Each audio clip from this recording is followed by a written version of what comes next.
पण तरीही लाईन आज 2 दिवस या उन्हाळ्याच्या दिवसात त्यांची लाईन आलेली नाही. आम्ही रात्रभरही म्हणजे या लाईन याच्या त्रास लाईन मध्ये खूप इतका त्रास झाला का काहीच होय नाही. ना दिवसभर एक तर पाणी नाही, थंड असं कोमट कोमट पाणी, सगळं थांबून गेलं. नमस्कार, द मॅक्स न्यूज नेटवर्क मध्ये सर्व दर्शकांचे स्वागत. विषय MSCB संदर्भातला आणि तो प्रत्येक माणसाला निगडित विषय. बघा, MSCB ने इथं स्मार्ट मीटर ज्याच्या महाराष्ट्र सरकार गवगवा करत आहे आणि गवगवा असा की स्मार्ट मीटरचे फायदे तर नंतर सांगा, पहिले नुकसान बघून घ्या सामान्य जनतेनं. हे बघा, हे घरी नसताना यांच्याकडे हा स्मार्ट मीटर लावण्यात आला. हा स्मार्ट मीटर लावला, त्याच्यानंतर यांना बिल आले यांच्याच्यानी भरणं म्हणण्यापेक्षा हे काही कारणास्तव बाहेर गावी गेले होते आणि यांनी बिल आल्यावर माहीत झालं का बिल हे यांनी काल बिल भरले. MSCBचं म्हणणं असं आहे की स्मार्ट मीटर लावल्यानंतर जर तुमची लाईन कापण्यात आली आणि बिल भरले तर 5 मिनिटात लाईन सुरू होईल. आज 2 दिवस झाले उन्हाळ्याच्या ह्या तपतपच्या याच्यात आज लाईन यांची 2 दिवसापासून गेलेली आहे. दादा, तुम्ही बिल भरलं? हो. पूर्ण नाव सांग. प्रशांत अंजीकर. बिल भरल्यानंतर काय म्हणाले ते? केव्हा? मॅडम म्हणे 10 मिनिटात येईल म्हणे.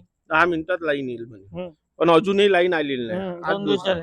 आणि तुम्ही MSCB ला विचारणा केली का याची? इथल्या जो कोणी ते सगळे त्याला विचारलं, 10 मिनिटात येईन, 10 मिनिटात येईन, 10 मिनिटात येईन, सगळं. आणि हा मीटर तुम्ही घरी नसताना लावून गेलेले आहे सुरुवातीला, असंच आहे ना म्हणणं?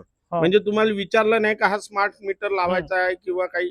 नाही, राहतच नाही घरात, मी दुकानात राहतो. तुम्ही दुकानात राहतात म्हणजे तुम्हाला माहित नसताना हा मीटर लावला, असंच आहे. आणि 2 दिवस झाले आज लाईन नाही आहे. ठीक आहे. माझ्या भाऊकडे आई गेली होती. अच्छा, हो, इथल्या नगरसेवकाकडे गेले. ठीक आहे. बघा, म्हणजे MSCBचा हा इतका मोठा झोल महत्वाच्या MSCB आज लोकांच्या घरी नसताना येऊन असे मीटर लावून जातात, त्याला स्मार्ट मीटर म्हणतात. याचे फायदे सांगतात. फायदे तर काहीच नाही, अजून कुठेतरी फायदे दिसलेले नाही. नुकसान असं की लाईन गेल्यानंतर घरचे लोक नसताना आल्यानंतर बिल भरलं, पण तरीही लाईन आज 2 दिवस या उन्हाळ्याच्या दिवसात त्यांची लाईन आलेली नाही. आम्ही रात्रभरही म्हणजे या लाईन याच्या त्रास लाईन मध्ये खूप इतका त्रास झाला का काहीच होय नाही. ना दिवसभर एक तर पाणी नाही, थंड असं कोमट कोमट पाणी, सगळं थांबून गेलं. बघा, नागरिकांना असे त्रास होत आहे. दुसरी महत्वाची, MSCBचे अधिकारी किंवा आमचे महाराष्ट्र सरकारचे मंत्री मोठ्या मोठ्या गवगवा करतात की स्मार्ट मीटरचे फायदे वगैरे. नुकसान आज सामान्य माणसाला तळफळावं लागते. दुसरी महत्वाची गोष्ट या बातमीच्या माध्यमातून सांगू इच्छितो, सामान्य जनता ज्यांच्याकडे आजही स्मार्ट मीटर लागलेले नाही, हे MSCB वाले जर तुमच्याकडे जर मीटर जुना काढून नवीन लावायला सांगितलं, चुत्यानं मारा यायला घराच्या डड्डीवर उभे नको करा. कारण हे लोक आज 2 दिवसापासून MSCBच्या अधिकाऱ्यांना फोन करत आहे, सगळ्यांना हे केलं, पण यांचं कोणीही ऐकलेलं नाही. ते सांगतात की हे डायरेक्ट वरून आहे आणि वरूनच याची लाईन सुरू होते.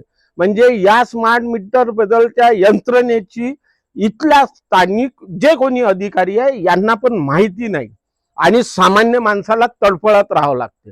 म्हणून जर उमरेड शहरात कोणाच्याही घरी जर स्मार्ट मीटर लावत असेल, त्याचा विरोध करा. जुने मीटर चांगले आहे.